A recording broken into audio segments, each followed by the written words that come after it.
Governor, thank you very much for being with us here on News 8. Let me start with this. This looks to be a very, very close election within a matter of a few points either way. With that as a backdrop, how important is it going to be to win independents, and how is the Democratic Party going to get to those independent voters?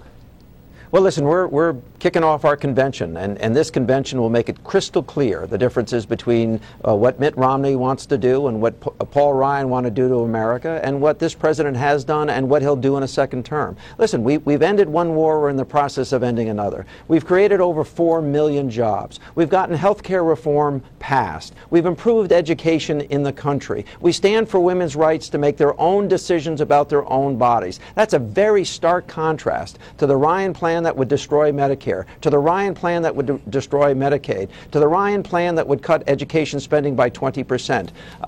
Quite frankly, the Republicans have done everything in their power to make sure jobs weren't created in this country, particularly over the last year. They refused to take up a jobs bill while this president pleaded with them to move forward for the good of America. They decided that it was more important that they win an election than that they do the right thing. Governor, what do you tell voters who believe that they are not better off now than they were 4 years ago?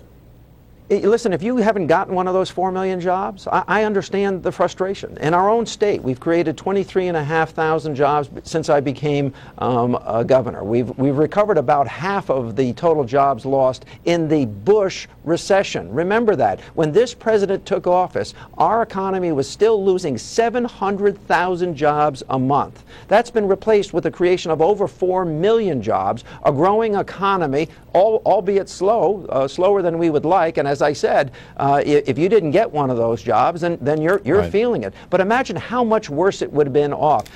We would be off if the president hadn't almost single-handedly saved the auto industry. Remember, Mitt Romney wanted the auto industry of the United States, an industry that employs millions of people in our country. He wanted it to go bankrupt. Do you think he would have been better then? Governor, in 2008, Barack Obama was victorious in large part because of the African-American vote, the youth vote. There was a lot of enthusiasm 4 years ago. Are you seeing that same amount of enthusiasm this time around? Not only am I seeing it, I'm seeing a Republican Party that in 19 states has passed laws to try to prevent students from voting, black people from voting, Hispanic people from voting, and senior citizens in urban communities. They see what's happening. That's why they're doing everything in their power to prevent people from voting in Pennsylvania and in other states. That's the reality. You want a measurement? Look at what they've done. Single-handedly, in 19 states, they've said actually in Pennsylvania, 1 million people, you have voted all your life, but you don't meet our guidelines anymore for voting. We're going to take away your right to vote. They know what's going on in this country, and they know that the president has support. Governor, I just got time for one more quick one. You're going to speak to this convention. Any nerves going into a speech of this significance for you?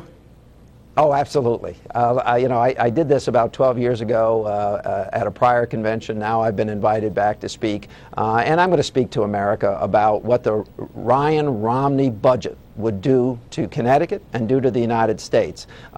Listen, we have a grand agreement in this country that if you get to be old, we're going to take care of your health needs. And the Romney budget would destroy that. It would take Medicare and put it into a voucher system, and the voucher system would only cover half of the cost. So seniors in the future would have to write out their own check for about $6,200 in our country. That puts a lot of seniors into poverty. Okay. That's what this budget does. All right, Governor Malloy, good luck this week. Appreciate the time. Thank you. Thank you. Thank you.